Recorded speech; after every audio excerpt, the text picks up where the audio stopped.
jam wale mon bandiraɓe musidɓe tedduɓe heeɗiɓe daraɓe Ayaw Pindi TV en garti katane jomiraɗo subaka ndo gam yettina ɗon ko sifa e kala gadana jeyde jelli Sénégal joni palen koye jeydeji talata sappo e jeeɗiɗi lewru février hitande ujunnaje ɗiɗi e nogas jeegom ko sifa e kele gadane jeydeji leydi Sénégal eɗen puɗɗoro e jeyde Walf Quotidien kam musidmen jeydiyankoɓe ɓe garti ko yuti alhaali debate gorkati en karmingol muɗum ɗoyte nder leydi ndi ko letti oɗo saha joni hoorejo leydi ndi kamɓe hoorejo caggorɗe muɗum non goni e ko yuti alhaali caɗele on ɗon sifa on wiiri kam musidmen e jeydiyankoɓe ko ɗum ko ɓe garti e alhaali honorable député maire de la commune des Agnam Farba Ngom mo ganduɗa lefol hormo muɗum ittama e ñalawma hanki o toon to suudu sarɗiyeji leydi Sénégal holno wiiri kam musidmen jeydiyankoɓe ene wayno tan de ɗen ɗon caɗele kay inene jokkani maire de la commune des Agnam jeyde nde arti hen jeyde nde ne arti mo ganduɗa kañumni Mamadou Ibra Kane mo ganduɗa kay suuti konngol ɗum ko wasgol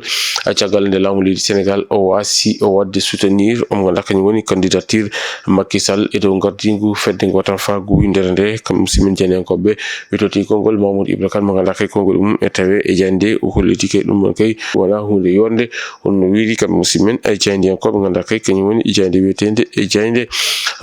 jeyde wiyetende jeyde Walf Quotidien ƴeewoyen e jeyde Les Échos kam musidmen jeydiyankoɓe jeyde Les Échos kamɓe noon ɓe gartande ko eggitugol lefol horma Farba Ngom honorable député maire de la commune des Agnam ɓe mbitande ko Farba Ngom kañum kay ari toon to suudu sarɗeji leydi Sénégal addori deftere kamil ɗum ko ngam wadde e nder jeese ɓe ganduɗa kañum goni sarɗiyankoɓe e ittude dendagal tumamuyaji ganduɗa kay pawonoma e dow makko honno wiiri kamɓe musidɓe men e jeydiyankoɓe ganduɗa kay kañum woni jeyde wiyetende e jeyde Les Échos ko ɗum ko jeyde arti e on ɗon mbir mo ganduɗa kay ko biyeteɗo franc e nder ɗon darde ganduɗa kay omon dari ɗum e ko yiwiti alhaali arène sénégalaise honno wiiri e kamɓe musidɓe men jeydiyankoɓe ƴeewoyen e jeyde La Tribune kamɓe noon ɓe garti ko yiwiti alhaali debati gorkati hen ko letti kay wonande e gueɗe ɗe ha joni de nanggue ɗe nene jokki yimɓe nayo kañumen kay goni ko pawa jungo kamɓe ɓen ɗon nayo hesɓe fawaɓe jungo ɓe kamɓe kala fof noon ɓe kolliti kay ɓe mbaɗino o wonde mbaran omo ganduɗa kañum woni Pape Cheikh Diallo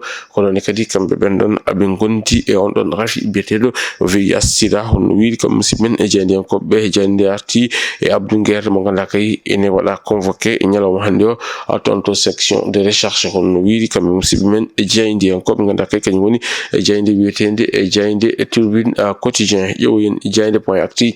kamɓe noon ɓe gattande koye guittugol lefol horma omo ganduɗa kañum woni Farba Ngom honorable député maire de la commune des Agnam ɓe gattinoɓe kolliti kay wonande ɗin ɗon député ji mbaɗi ko wiyete ko weltinta omo ganduɗa kañum woni jagorɗo tambide ko yiwti e gueɗe ñawoji kolliti ko ina tourni e temedere e jeetati député kañumen kay goni ko gooti eyi woni guittugol lefol horma omo ganduɗa kañum woni honorable député Farba Ngom ɓe gartini kadi e on ɗon ultimatum mo ganduɗa kay andasam jikkoyi hokki ɗum laamu leydi Sénégal ɗum ko caggal nde ɓe mbi yo laamu ngu ete ni laamu ngu ete harmin ɗum ko wiyete ko goor jiguen woni tan debate gorkati en wiyete nder leydi ndi ɓe kolti noon wonde kay ɓe dokki laamu ngu happuɗo ha ñande e jeetati e lewru avril ɗum ina tawe e jeyde ganduɗa kay kañum woni e jeyde wiyetende e jeyde point actu ƴeewoyen e jeyde L'As Quotidien kam musidɓe jeydiyankoɓe ɓe gartande koye guittugol lefol horma omo ganduɗa kañum woni Farba Ngom honorable député maire de la commune des Agnam ɓe mbitande ko Farba Ngom kañum kay woni ko ari toon to suudu sarɗiyeji mo leydi Sénégal ad noon ko wonde muɗum ero honno wiiri kam musidɓe men e jeydiyankoɓe tawe e jeyde ɗe ganduɗa kay kañum woni e jeyde wiyetende e jeyde L'As Quotidien ɗo ɓe mbaɗi natal honorable député Farba Ngom maire de la commune des Agnam ene jogui nden ɗon deftere kamil wondude kay e mo ganduɗa kañum woni Aissata Tall Sall mo ganduɗa kay ko on ɗon debbo jamdi mo ganduɗa kay konngol mum ina tawe e nder jeyde ganduɗa kay kañum woni e jeyde wiyetende e jeyde L'As Quotidien ƴeewoyen e jeyde l'indépendance kam musidɓe jeydiyankoɓe ɓe gattande ko e on ɗon criminalisation ɗum ko yiwti e alhaali karmingol debati gorkati ɗo ete nder leydi ndi ɓe kollitino wonde kay andasam jikkoyi e waɗi e dokki ultimatum woni tan dokki happu laamu leydi Sénégal nde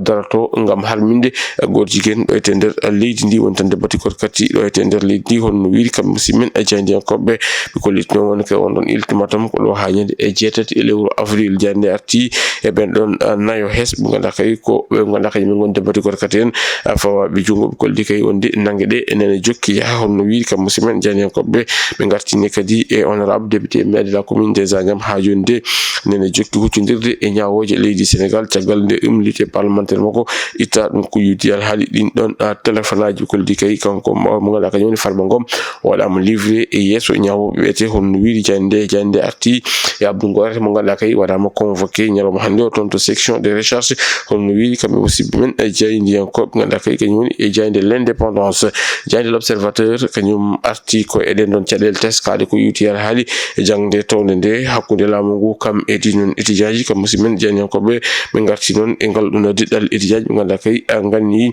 e jibbinde ko wete ko tikkere ko ni e bal e tati hon wi e kam musimen jani ko be dutini mo non o ngada kany woni lawol dimmol ko lefol horma honorable député Farba Ngom maire de la commune des Agnam ene ité hon wi kam musimen jani ko be ngartini kadi e ben don nayo be ngada kay ko de bati gorkati en afawa be jungo hon wi e jayde l'observateur jayde site quotidien e kanyum non artitande ko e tonto suudu sarɗiji leydi Sénégal gittugol lefol horma honorable député maire de la commune des Agnam a Farba Ngom yuti al hali din don téléphone di o rewira be bitande ko ton to assemblée nationale madi livré o ngala kanyum woni Farba Ngom fewde e nyaawoje leydi Sénégal jayde le témoin kanyum ne ko hen arti be bitande ko lever l'immunité parlementaire wonde kay o ngala kanyum woni honorable député maire de la commune des Agnam a Farba Ngom be ko litino wonde kay Farba Ngom kanyum wala mo livré fewde e nyaawoje leydi Sénégal honno wiiri jayde ngada kay kanyum woni jayde wetende e jayde le témoin jayde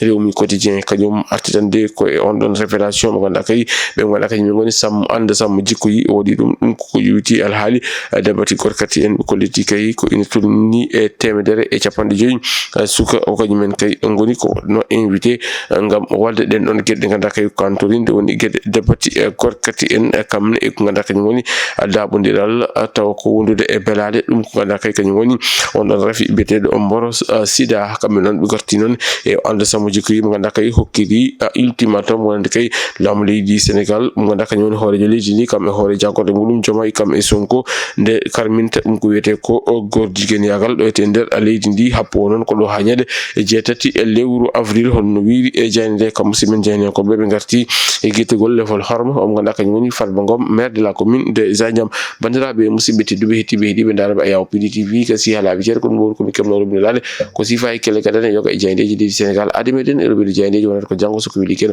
do en den min bon jokke doftade kameri dar programme uji PDTV ala jarama